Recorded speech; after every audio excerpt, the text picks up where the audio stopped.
Hello friends, मी Vishakha. Global online मराठीमध्ये आपल्या सर्वांचं स्वागत आहे. आजच्या सेशनमध्ये आपल्याला शिवाजी युनिव्हर्सिटी कोल्हापूर पेटसाठी रिसर्च मेथॉलॉजी म्हणजे संशोधन कार्यप्रणाली या विषयावरचे एमसीक्यूज बघायचे आहेत. एमसीक्यूज थ्रू कन्सेप्ट क्लिअर करायचे आहेत. या कन्सेप्ट आपल्याला येणाऱ्या एक्झाममध्ये खूप उपयुक्त ठरणार आहे, ज्याचं हे आजचं आपलं 26वा लेक्चर आहे.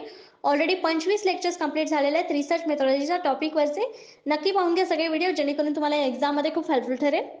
सेशन स्टार्ट करण्यापूर्वी एक इम्पॉर्टंट सूचना किंवा संधी त्या स्टुडंटसाठी जे स्टुडंट्स या वर्षीची एक्झाम टार्गेट करत आहे शिवाजी युनिव्हर्सिटी पेट कोल्हापूर. ठीक आहे, या पीएचडी एंट्रन्ससाठी जे तयारी करत आहेत त्यांच्यासाठी आम्ही एक फुल सिलेबस कोर्स घेऊन आलो. सेक्शन आहे रिसर्च मेथॉलॉजीवरचा, ज्याच्यामध्ये तुम्हाला मिळणार आहेत full syllabus notes, full syllabus mock test, full syllabus video lectures plus live lectures, 1500 plus MCQ PDF. म्हणजे या एमसीक्यू वेगळे प्रश्न असे तुम्हाला काही येणार नाहीत. या एमसीक्यू पीडीएफ वरती तुम्ही संपूर्ण रिसर्च मेथॉलॉजी क्लिअर करू शकता, हायेस्ट मार्क याच्यामध्ये घेऊ शकता आणि यामुळेच तुम्हाला गॅरंटी मिळते सिलेक्शनची या रिसर्च मेथॉलॉजीचा सेक्शन एच्या पार्टवरची. ओके, सो असा हा कोर्स आहे 599 रुपयाला आणि या दिलेल्या व्हॉट्सअप नंबरवरती तुम्ही मेसेज करून रजिस्ट्रेशन करू शकता किंवा क्वेरी विचारू शकता. ओके, आजचा आपला टॉपिक आहे रिपोर्टिंग अँड थेसिस रायटिंग. तर रिपोर्ट कसा लिहायचा असतो आणि थेसिस रायटिंग मध्ये काय पॉइंट्स आहेत ते आपण बघूयात. इथे आपल्याला दिसतंय structure and components of scientific report.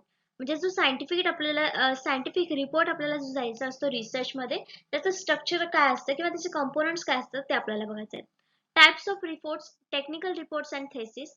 रिपोर्टचे type कुठले कुठले असतील किंवा टेक्निकल रिपोर्ट्स काय असतात.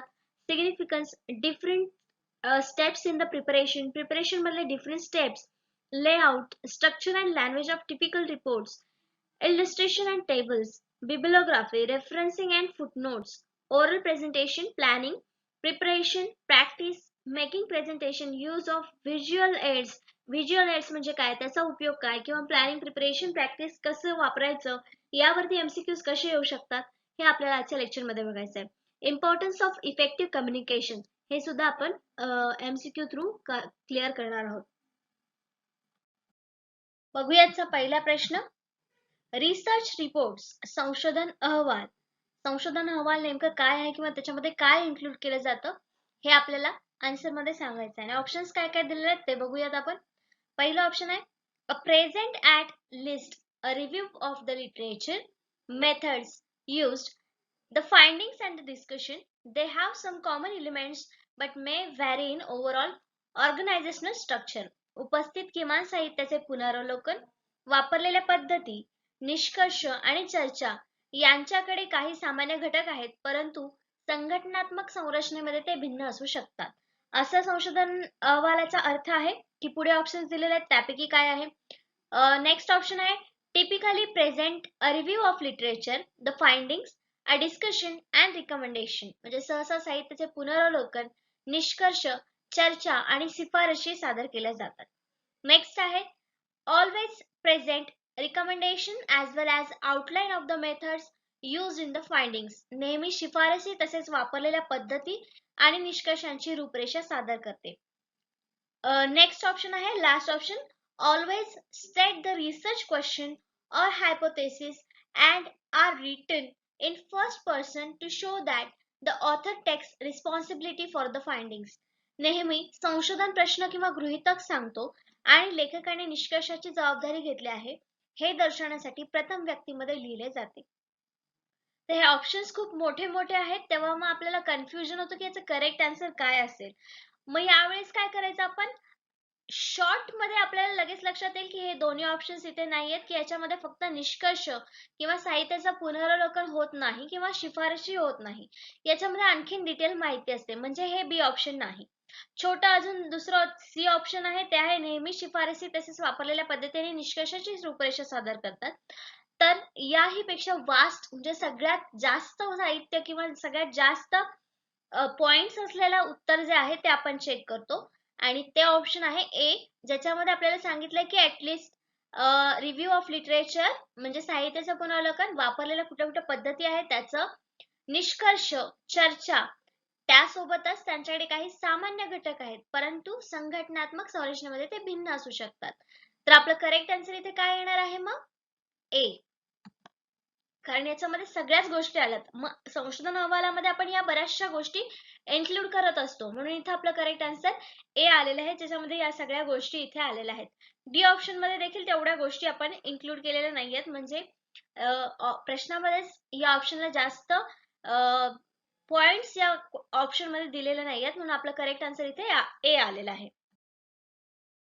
इथे आपल्याला स्टेप्स दिलेले आहेत काही, की सक्सेसफुल रिसर्च रिपोर्ट लिहिण्यासाठी 7 स्टेप आहेत. एक एक करून बघूया आपण. पहिले आहे चूज अ टॉपिक. सगळ्यात पहिले आपल्याला टॉपिक निवडावा लागतो. कुठलीही गोष्ट करताना, रिसर्च देखील करताना आपण पहिले टॉपिकच निवडतो, म्हणजे क्वेश्चन निवडतो, कुठल्या क्वेश्चन वरती आपल्याला रिसर्च करायचं आहे ते, म्हणजे चूज अ टॉपिक पहिली स्टेप झाली. It should be a subject he can understand and one that interest him. म्हणजे काय सांगितलेलं आहे, की टॉपिक कसा निवडावा, जो आपल्याला समजणार असेल किंवा त्याच्यामध्ये आपला इंटरेस्ट असेल, असा टॉपिक आपण जर निवडला तर आपला रिसर्च रिपोर्ट हा चांगला होतो. Make a plan. Next step काय यायची, मेक अ प्लॅन. जो विषय निवडला त्याच्यानंतर प्लॅनिंग करायची, की काय काय त्याच्यामध्ये आपल्याला मांडायचं आहे किंवा काय काय आपल्याला घ्यायचं आहे. Create a calendar together to map out the process.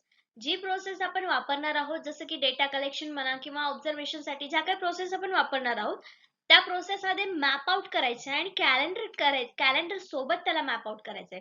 Calendar सोबत म्हणजे डे आणि डेट लिहून कॅलेंडर करायचंय का, नाही. तर कुठली प्रोसेस किती दिवसामध्ये कंप्लीट झाली पाहिजे यासाठीचं हे कॅलेंडर क्रिएट करायचं आहे.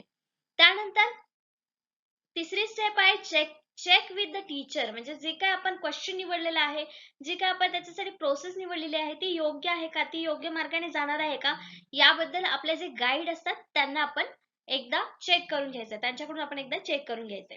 ते कन्फर्मेशन मिळाल्यानंतर आपण चौथ्या स्टेज कडे जातो, ते म्हणजे conduct research and take notes.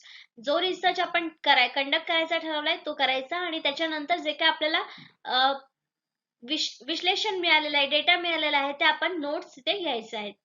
सगळं मिळाल्यानंतर आउटलाईन द प्रोजेक्ट. जो प्रोजेक्ट म्हणजे आपण सर्च केलेला आहे, सगळ्या माहिती आपण घेतलेली आहे, त्या प्रोजेक्टची आउटलाईन तयार करायची आपल्याला, म्हणजे कसं असणार आहे, त्याच्यामध्ये काय काय इन्क्लूड करायचे, काय काय माहिती द्यायचं आहे किंवा त्याच्यावरून काय काय माहिती हाती लागले, हे सगळ्याचं आउटलाईन आधी करावं लागतं. आणि त्यानंतर मग शेवटी फायनल झाल्यानंतर मग आपण एक रिपोर्ट लिहितो. ही आपली 6वी स्टेज आहे रायटिंग रिपोर्टची, की हे सगळं झाल्यानंतर राईट रिपोर्ट लिहिल्यानंतर इथे काम संपत नाही. नेक्स्ट काम इथे राहतं आपलं 7वी स्टेज आहे आणि लास्ट स्टेज आहे, ते म्हणजे edit and read the report लिहिल्यानंतरची जी प्रोसेस आहे ती आहे, की त्याच्यामध्ये काय अजून काटछाट करायची आणि नवीन काय लिहायचं आहे किंवा चुका काय झालेल्या आहेत हे समजून घेऊन पुन्हा त्याच्यामध्ये बदल करण्यासाठी तो रीड करावा लागतो. लास्ट सेशन मध्ये देखील आपण एका क्वेश्चन मध्ये बघितलं होतं, की रिपोर्ट लिहिताना आपल्याला रिवाइज करण्याची स्टेप तिथे घ्यावी लागते, कारण तो खूप लोक वाचणार असतात आणि त्याच्यातून नॉलेज हे मिळणार असतं. त्यामुळे चुकीची माहिती मिळू नये यासाठी हा रिपोर्ट आपण रीड करतो, रिवाइज करतो आणि त्याच्यात काय एडिटिंग असेल तर ते आपण करतो. नेक्स्ट क्वेश्चन आपण बघतोय सेकंड नंबरचा. What kind of information is usually presented in the limitations section of the research report? तर रिसर्च रिपोर्ट्स मध्ये आपण स्टेप्स बघितला, तसेच त्याच्यामध्ये सेक्शन वाईज देखील आपण इन्फॉर्मेशन देत असतो. तर इथे आपल्याला प्रश्नामध्ये विचारलेलं आहे, संशोधन अहवालाच्या मर्यादा विभागात वेगवेगळे विभाग आहेत, जसं मी म्हटलं तसं या मर्यादा विभागामध्ये सामान्यतः कोणत्या प्रकारची माहिती सादर केली जाते हे आपल्याला सांगायचं आहे. ऑप्शन दिलेले आहेत. An outline of the factors that may have prevented the researchers from conducting more thorough research. संशोधकांना अधिक सखोल संशोधन करण्यापासून रोखणाऱ्या घटकांची रूपरेषा. नंतर आहे an outline of the extent of research study.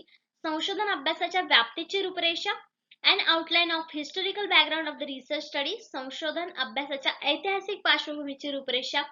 An explanation of the research tool used in gather the data. Data collection, data गोळा करण्यासाठी वापरलेल्या संशोधन साधनांचे स्पष्टीकरण. तर आता प्रश्नामध्येच आपल्याला उत्तर मिळायला पाहिजे, की मर्यादा विभाग म्हणजे तिथे काहीतरी लिमिटेशन्स असणार आहेत. मग लिमिटेशन्स असणार आपल्याला ऑप्शन कुठलं वाटतंय, हे गोळा करण्यासाठी वापरलेले संशोधन सांगणं, वस्तू सांगणं, साधनं सांगणं, हे स्पष्टीकरण देणं, हे मर्यादा विभागात येऊ शकतं का, नाही. मग डी ऑप्शन नाही. हिस्टॉरिकल बॅकग्राऊंडची पार्श्वभूमी देणं, रूपरेषा देणं, हे लिमिटेशन्स आहेत का, नाही. व्यक्ती सांगणं एखाद्या गोष्टीची म्हणजे मर्यादा आहे का? नाही.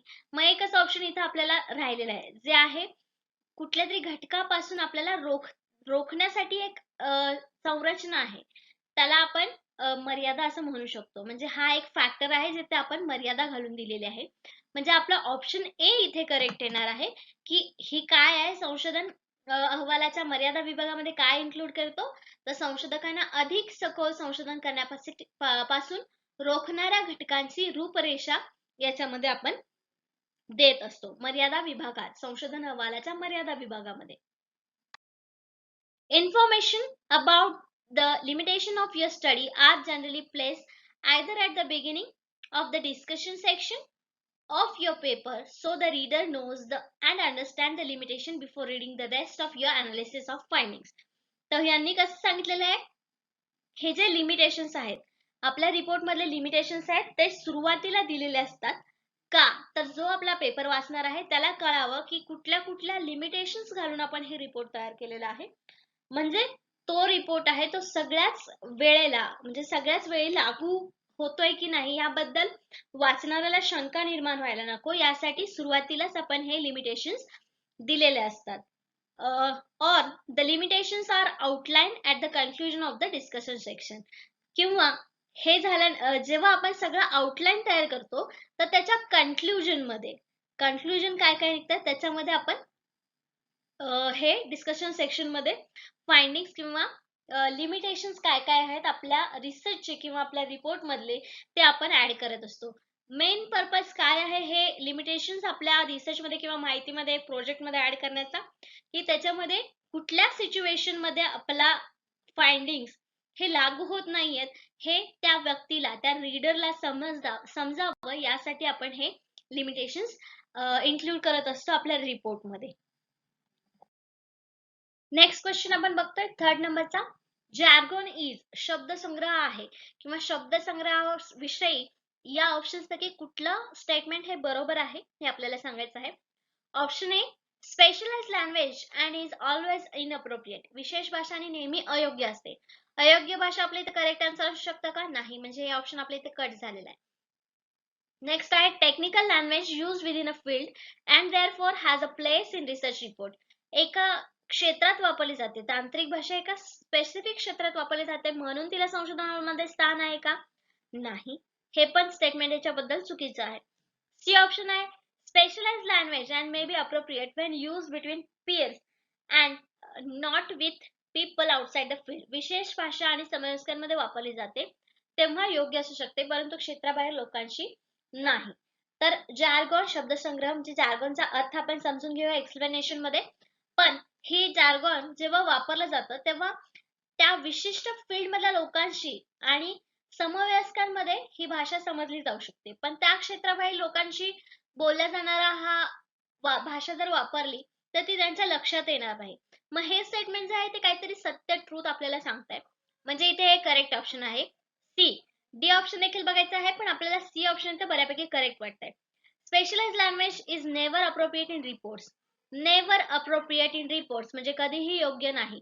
वरती आपण अयोग्य असते ह्याला आपण चुकीचं ठरवलं होतं, म्हणजे आपल्या इथे डी ऑप्शन देखील आपलं कसं असणार आहे, चुकीचं असणार आहे. म्हणजे आपल्याला करेक्ट आन्सर इथे काय मिळालेलं आहे, सी, की ही विशेष भाषा समवयस्कांमध्ये वापरली जाते, पण ते व्यक्ती सोडून जर त्या बाहेर क्षेत्रातील लोकांशी वापरली तर त्यांना ती समजू शकत नाही किंवा ती योग्य असू शकत नाही. याचा जार्गनचा अर्थ आहे किंवा जार्गन वापरण्याचा फायदा तोटा जो काय आहे त्याच्याशी रिलेटेड हे स्टेटमेंट आहे. जार्गॉन काय आता? Jargon refers to the specialised language of professional और ऑक्युपेशनल ग्रुप. म्हणजे असं मेन्शन केलं नाही की सायन्स टेक्नॉलॉजी किंवा हिस्टॉरिकल ह्युमॅनिटीशी रिलेटेड सब्जेक्टशीच आहे. तर जार्गॉनचा शब्द आहे, अर्थ आहे की स्पेशलाइज्ड लँग्वेज कुठल्याही स्पेसिफिक फील्ड मधली, प्रोफेशनल लँग्वेज किंवा ऑक्युपेशनल ग्रुप मधली लँग्वेज.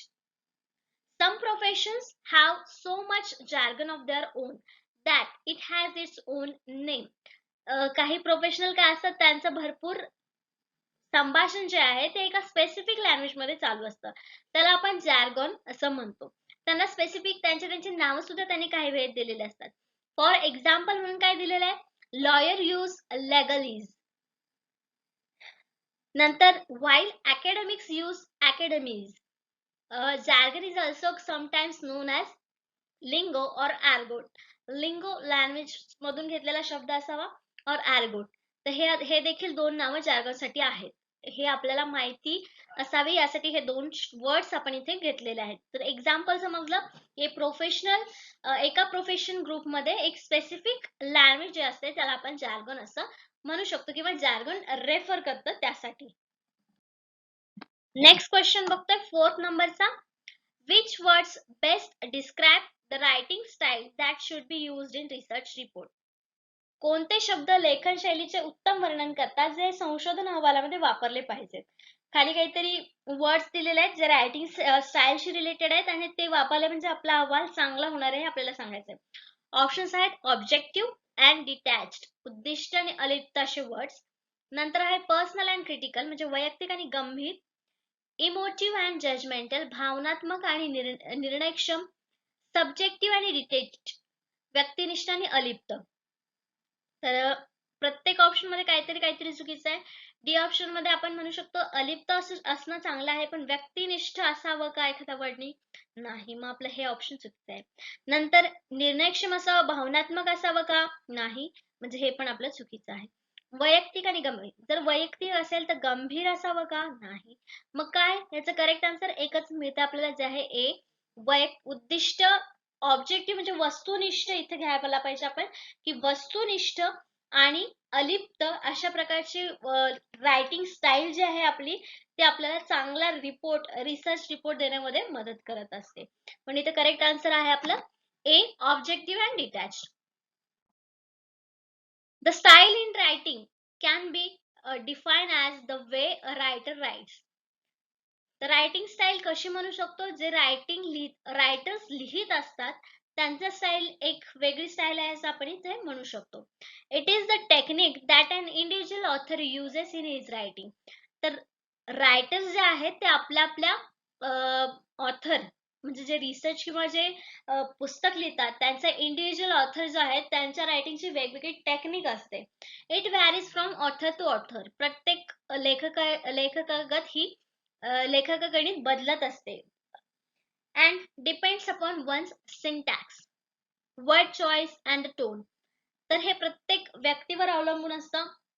वर्डची चॉईस, टोन कसा आहे हे सगळं ते ऑथर ठरवत असतात.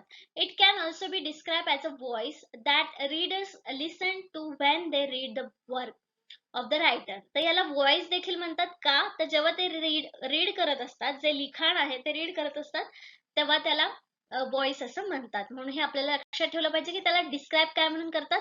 व्हॉइस म्हणून देखील डिस्क्राइब केलं जातं. कशाला? तर रायटिंग स्किलला. नेक्स्ट क्वेश्चन आहे the abstract of the report. तर अबस्ट्रॅक्ट म्हणजे काय आपल्याला माहिती आहे?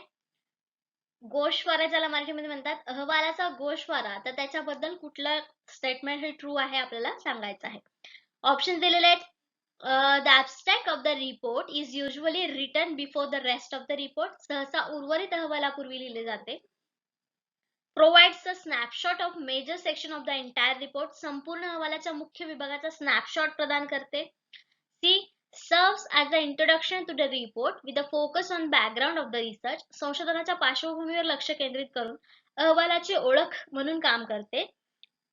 आणि ती is usually several pages in the length. सहसा अनेक पृष्ठांची लांबी म्हणजे अबस्ट्रॅक्ट असतं. तर अबस्ट्रॅक्ट म्हणजे शॉर्टच असतो, म्हणजे हा अनेक पृष्ठांची लांबी वाढवण्यासाठी किंवा लांबी म्हणजे अबस्ट्रॅक्ट नसणार आहे. डी ऑप्शन इथे नसणार आहे.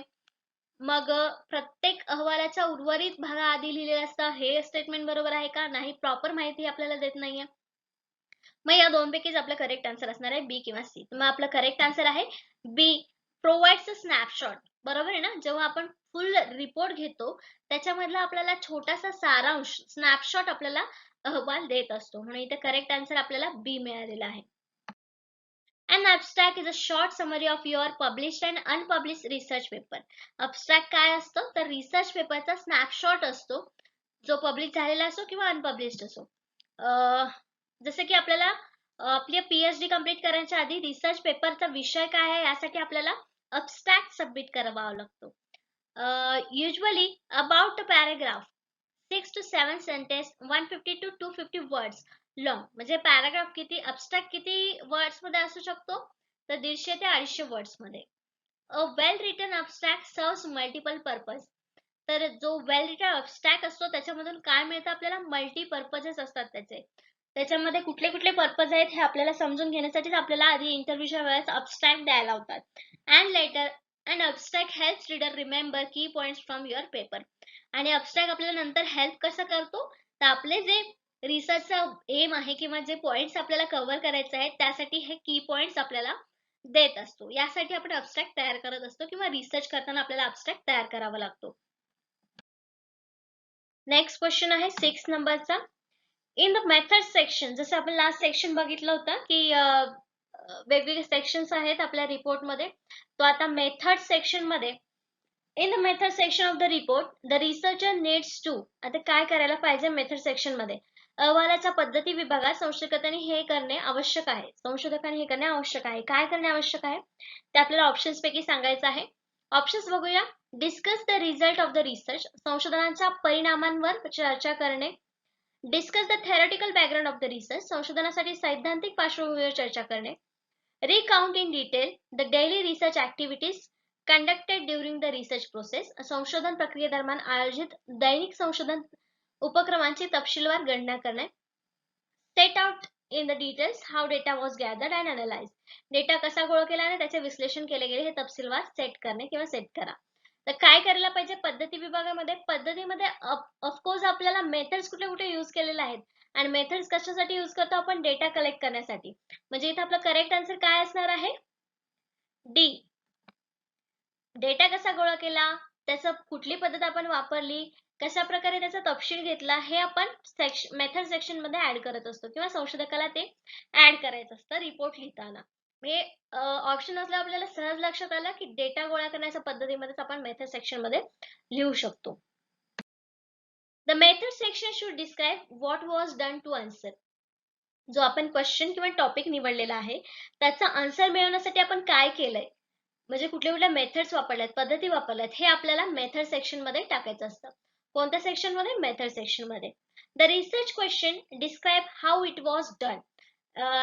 काय सांगतं आपल्याला की रिसर्च क्वेश्चन कसा डिस्क्राइब केला आपण हे इथे आपण सांगतो. Justify the experimental design and explain how the result were analyse, म्हणजे आन्सर कसं आलं ते अनालाइज कसं केलं हे सगळं आपल्याला मेथड सेक्शन मध्ये लिहावं लागतं. म्हणजे थोडक्यात आपण मेथड कुठली वापरली आहे, कशी वापरली आहे, काय काय मेथड्स इथे यूज केल्या जातात हे आपल्याला या मेथड सेक्शन मध्ये टाकायचं असतं किंवा लिहायचं असतं. Scientific writing is direct and orderly. तर सायंटिफिक रायटिंग कसं असतं, डायरेक्ट किंवा ऑर्डरली असतं. तर मेथड सेक्शन मध्ये काय काय गोष्टी येतात हे आपल्याला समजलं. नेक्स्ट क्वेश्चन बघतोय 7th नंबरचा. Why is it important to identify the primary audience for the research report? जो रिसर्च रिपोर्ट आपण लिहितोय त्यासाठी आपल्याला कुठले प्रेक्षक लागणार आहे किंवा कुठले प्रेक्षक आपला रिपोर्ट वाचणार आहे याची माहिती किंवा हे ओळखणे का महत्वाचं आहे आपल्याला सांगायचं आहे दिलेल्या ऑप्शन्स पैकी. ऑप्शन ए आहे in order to adapt the findings to their linking, निष्कर्ष त्यांच्या आवडीनुसार जुळवून घेण्यासाठी. आवडीनुसार निष्कर्ष जुळवावेत यासाठी आपण ऑडियन्स बघतो का, नाही. In order to bypass undesirable readers, अवांछित वाचकांना बायपास करण्यासाठी. So that the writer can adapt the writing to meet their needs, that is term of language and the level of expertise, जेणेकरून लेखक त्यांच्या गरजा पूर्ण करण्यासाठी लेखनाशी जुळवून घेऊ शकेल, म्हणजे भाषा किंवा तज्ञाच्या पातळीनुसार. आणि लास्ट ऑप्शन आहे in order to frame the discussion in such way as to gain most approval of the findings, निष्कर्षांना बहुसंख्य मान्यता मिळावी यासाठी चर्चा करण्यासाठी आपल्याला ऑडियन्स ओळखावी लागते. तर मोस्ट अप्रोप्रिएट आन्सर कुठलं वाटतंय आपल्याला, बायपास करण्यासाठी वाटतंय का, नाही. मग कुठल्याही निष्कर्षांना बहुसंख्य मान्यता मिळावी यासाठी आहे का, नाही. चांगला उद्देश याच्यातून आपल्याला मिळतो आहे तो म्हणजे की जे आपले ऑडियन्स आहेत त्यांच्या गरजा आपल्याला पूर्ण ओळखता आल्या पाहिजेत आणि त्याच्याशी जुळाल्या पाहिजेत. म्हणजे आपलं तर करेक्ट आन्सर काय असणार आहे, सी. त्याच्यातून आपल्याला जे आपले लेखक आहेत, ऑडियन्स आहेत, त्यांना समजणारी माहिती आपल्याकडून गेली पाहिजे, डिलिव्हर झाली पाहिजे आपल्या रिसर्च प्रोजेक्ट मधून किंवा रिसर्च रिपोर्ट मधून. म्हणून आपल्याला ऑडियन्स पहिले ओळखावे लागते कुठलाही रिपोर्ट तयार करण्याआधी. मग इथे आपला करेक्ट आन्सर सी आलेला आहे. Knowing your audience help you to make decision about. Highlight केलेले जेवढे स्टेटमेंट आहे ते त्याचा मेन उद्देश आहे. You to make decisions about. जो कोणता विषय आहे किंवा टॉपिक निवडलेला आहे त्याच्याविषयी डिसिजन घेण्यासाठी तुम्हाला ऑडियन्स ओळखणं हे महत्वपूर्ण ठरतं. What information you should include. त्याच्यामध्ये काय इन्फॉर्मेशन तुम्हाला इन्क्लूड करायचे आहे. How you should arrange that information कशी अरेंज करायची आहे. And what kind of supporting details will be necessary for the reader to understand what you are presenting. आणि जे आपण प्रेझेंट करणार आहोत, समोर सादर करणार आहोत, ते समजण्यासाठी अजून काय काय गोष्टी आपल्या रिपोर्टमध्ये ऍड कराव्या लागणार आहेत ते आपल्याला समजतं जेव्हा आपला ऑडियन्स असतो. उदाहरणार्थ घेऊया, स्टुडंट्स आहेत आणि पॅरेंट्स आहेत. स्कूल विषय घेतलेला आहे आपण, एक स्कूलचा टॉपिक निवडलेला आहे. तर स्कूल विषयीचा रिपोर्ट मांडताना आपल्याला स्टुडंटच्या लँग्वेजच्या दृष्टीने वेगळा लँग्वेज वापरावी लागेल आणि पॅरेंट्सच्या दृष्टीने तो लँग्वेज थोडी वेगळी वापरावी लागेल. भलेही त्यांचा विषय एक असला तरी आपला ऑडियन्स नेमका कोण असणार आहे, स्टुडंट असणार आहेत की पॅरेंट्स असणार आहेत हे आधी आपल्याला जाणून घ्यावं लागेल. आणि त्याच्यानंतर मग त्याची भाषा किंवा इन्फॉर्मेशन मांडण्याची पद्धत, अजून त्याच्यामध्ये काय इन्क्लूड केलं पाहिजे. स्टुडंट्स असतील तर त्यांना जास्त चार्ट्स, चित्र याद्वारे जास्त माहिती आपण देऊ शकतो आणि पॅरेंट्सला आपण डायरेक्टली डिस्क्रिप्टिव्ह इन्फॉर्मेशन दिली तरी ते समजणार आहे. एक्झाम्पल देऊन आपण पॅरेंट्सला समजवू शकतो. तर अशा प्रकारे एक्झाम्पलद्वारे आपण समजून घेऊ शकतो की ऑडियन्स का गरजेची आहे किंवा कशासाठी आपण इम्पॉर्टंट समजतो रिसर्च रिपोर्ट लिहित असताना. नेक्स्ट क्वेश्चन आहे 8 नंबरचा. What is presented in the findings section which of a research report. Next section आपल्याला मिळाला आहे. मगाशी मेथड सेक्शन बघितला होता, इंट्रोडक्शन सेक्शन बघितला होता. फाइंडिंग सेक्शन मध्ये रिसर्च रिपोर्ट मध्ये काय आपल्याला सादर करावं लागतं. संशोधन अहवालाच्या निष्कर्ष विभागात काय सादर करावं लागतं. ऑप्शन आहेत a discussion about the result, निकालांची चर्चा असते. A quantitative or qualitative data that was collected, परिमाणात्मक किंवा गुणात्मक डेटा गोळा केला जातो.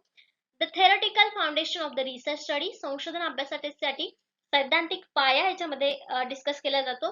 The methods that were use to collect the data, data गोळा करण्यासाठी वापरलेल्या पद्धती. हे तर आपण मेथड सेक्शन मध्येच घेतलं होतं, म्हणजे हे ऑप्शन इथे नसणार आहे. मग थेरॉटिकल अभ्यासासाठी आपण फाइंडिंग्सचा उपयोग करणार आहोत का फाइंडिंग सेक्शनचा.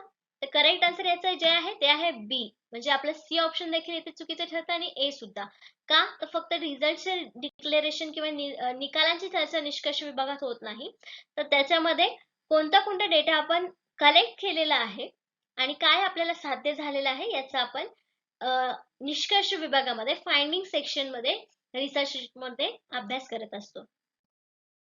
The result section should include the findings of your study only. The findings of your study. Only findings of your study हे सेक्शन मध्ये आपण करतो. जसं की तिथे आपण निकालांची चर्चा दिलेली आहे, पण आपल्याला फाइंडिंग्स मध्ये काय काय अजून ऍडिशन केलेले आहे. पण इथे दिलेलं आहे पुढे the findings include data presented in tables, म्हणजे क्वांटिटी आणि क्वालिटेटिव्ह प्रकारचा डेटा आपल्याला याच्यामध्ये फाइंडिंग्स मध्ये द्यावा लागतो. चार्ट्स, ग्राफ्स आणि अदर फिगर्स या सगळ्या डेटा जो आहे तो आपल्याला फाइंडिंग्स मध्ये रिझल्ट सेक्शन मध्ये आपल्याला द्यावा लागतो. May be place among the research text on separate page. A contextual analysis of this data explaining its meaning in sentence form. हे आपण डेटा म्हणजे चित्र, टेबल, चार्ट, ग्राफ यामध्ये जे इन्फॉर्मेशन प्रोव्हाइड करतो त्याला आपण सेंटेन्स फॉर्म मध्ये आपण इथे एक्सप्लेन करतो. या सेक्शन मध्ये आपण ते एक्सप्लेन करत असतो किंवा ते करायला पाहिजे रिपोर्ट लिहिताना, रिसर्च रिपोर्ट लिहित असताना. नेक्स्ट क्वेश्चन बघतोय 9th नंबरचा. What is presented in the discussion section. आता आपण अजून एक पॉइंट बघतोय, सेक्शन बघतोय रिपोर्ट मध्ये जो आहे डिस्कशन सेक्शन. संशोधन अहवालाच्या चर्चा विभागात काय सादर केले गेले पाहिजे. लास्ट मध्ये होता आपण निकालांची चर्चा, तर तो आपला त्या भागामध्ये येत नव्हता, पण आता चर्चा विभागात काय येते आपल्याला सांगायचं आहे. The numerical data that was collected, संख्यात्मक डेटा येणार का चर्चा भागामध्ये नाही. The reason for undertaking the study, अभ्यास हाती घेण्याची कारणे. A comment on the result presented in the finding section, निष्कर्ष विभागात सादर केलेल्या निकालांवर टिप्पणी करणं. Your plans for future research, भविष्यातील संशोधनासाठी तुमच्या योजना. त्यापैकी करेक्ट आन्सर असणार आहे ते म्हणजे सी. तर आपण निष्कर्षावरती चर्चा करणार आहे, पण कुठल्या जे आपले निष्कर्ष निघालेले आहेत, निकाल निघालेले आहेत, त्याच्याविषयी आपण चर्चा विभागात करतो. म्हणजे थोडक्यात की असा निष्कर्ष निघाला आहे, मग आपल्याला त्याच्यावरती काय उपाययोजना केला तर आपला फायदा होणार आहे, याबद्दल आपण चर्चा विभागामध्ये बोलतो संशोधन रिपोर्टमध्ये. The discussion section is where you explore the underlying meaning of your research. थोडक्यात काय, जो तुमचा रिसर्च आहे त्याचा मीनिंग आपण डिस्कशन सेक्शन मध्ये मांडत असतो. Its possible implication in other areas of study and the possible improvement that can be made in order to further development and concern of your research. म्हणजे आपल्या रिसर्चचा उद्देश काय होता, कन्सर्न काय होता, हे आपण या पॉइंट मध्ये समजून सांगू शकतो आणि जे आपले फाइंडिंग्स निघालेले आहेत त्याच्यावरती उपाययोजना किंवा इम्प्रूव्हमेंट काय हे आपण सजेस्ट करू शकतो डिस्कशन सेक्शन मध्ये. तर रिपोर्ट मध्ये असे वेगवेगळे डिस्कशनचे section, method section, finding section असे वेगवेगळे सेक्शन असतात ज्याच्यामध्ये आपल्याला सगळी इन्फॉर्मेशन प्रोव्हाइड करावी लागते. नेक्स्ट क्वेश्चन बघतोय 10th नंबरचा. The conclusion of research report, संशोधन अहवालाचा निष्कर्ष. तर संशोधनाचा निष्कर्षाबद्दल कुठलं स्टेटमेंट ऑप्शन्स पैकी खरं आहे किंवा रिलेटेड आहे ते आपल्याला सांगायचं आहे. ऑप्शन्स आहेत, the conclusion of research report can introduce new information, म्हणजे नवीन माहिती सादर करू शकते. Must be based only on material presented in report, केवळ अहवालात सादर केलेल्या साहित्यावर आधारित असते. आवश्यक आहे. Is the same as the abstract except that it is presented at the end of the report, अहवालाच्या शेवटी सादर केल्याशिवाय अमूर्त सारखेच आहे. आणि should focus only on findings of the research, केवळ संशोधनाच्या निष्कर्षावर लक्ष केंद्रित केले पाहिजे. तर संशोधन अहवालाच्या निष्कर्षा बाबतीत करेक्ट आन्सर जे आहे ते आहे बी, की जे तुम्ही अहवालात सादर केलेले आहे ते साहित्यावर आधारित असणं आवश्यक आहे. हे स्टेटमेंट त्याच्याशी निगडीत जे आहे ते इथे सगळ्यात योग्य आहे, सगळ्यात करेक्ट आहे, म्हणून आपलं करेक्ट आन्सर इथे बी आहे.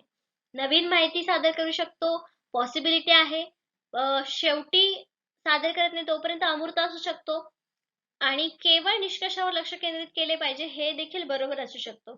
पण सगळ्यात महत्वाचं काय आहे, आवश्यक बाब काय आहे याची, तर ते अहवालात सादर केलेल्या साहित्यावर आधारित असणं आवश्यक आहे, म्हणून आपलं इथे करेक्ट ऑप्शन बी आहे. The conclusion of research paper is where you wrap up your ideas and leave the reader with a strong final impression. तर कन्क्लुजन मध्ये काय असतं की तिथं आपण आपलं जे काही माहिती आहे किंवा आपल्या ज्या आयडियाज आहेत तिथं आपण रॅपअप करतो, गुंडाळतो आणि मग शेवटी रीडरला एक स्ट्रॉंग इम्प्रेशन देतो जे आपल्या रिसर्च मधून आपल्याला द्यायचं असतं. Restate the research problem addressing in a paper. Summarize your overall arguments and findings. Suggest the key takeaways from your paper. म्हणजे आपल्या पेपर मधून काय काय द्यायचं असतं, ज्या गोष्टी आपण मांडलेल्या आहेत त्या समराइज करायच्या असतात. आर्ग्युमेंट्स काय आहेत, फाइंडिंग्स काय आहेत ते देखील आपल्याला मांडावे लागतात कन्क्लुजन मध्ये. पण कसं, आपल्याला गुंडाळायच्या व्यवस्थेमध्ये हे तयार करायचं असतं आणि हे आपल्याला मांडायचं असतं. तर अशा प्रकारे आजचे आपले 10 क्वेश्चन्स, 10 कन्सेप्ट इथे संपलेले आहेत रिपोर्टिंग अँड थेसिस रायटिंग मधले. लास्ट लेक्चर मध्ये देखील आपण याच टॉपिक वरचे एमसीक्यूज आणि कन्सेप्ट बघितले होते आणि आजही आपण ते कंप्लीट केलेले आहे. जे टॉपिक्स आपले राहिले असतील ते देखील आपल्याला कव्हर करायचे आहेत एक्झाम पर्यंत, जे आपल्याला पेट एक्झाम साठी उपयुक्त ठरणार आहेत. आजच्या सेशन साठी धन्यवाद.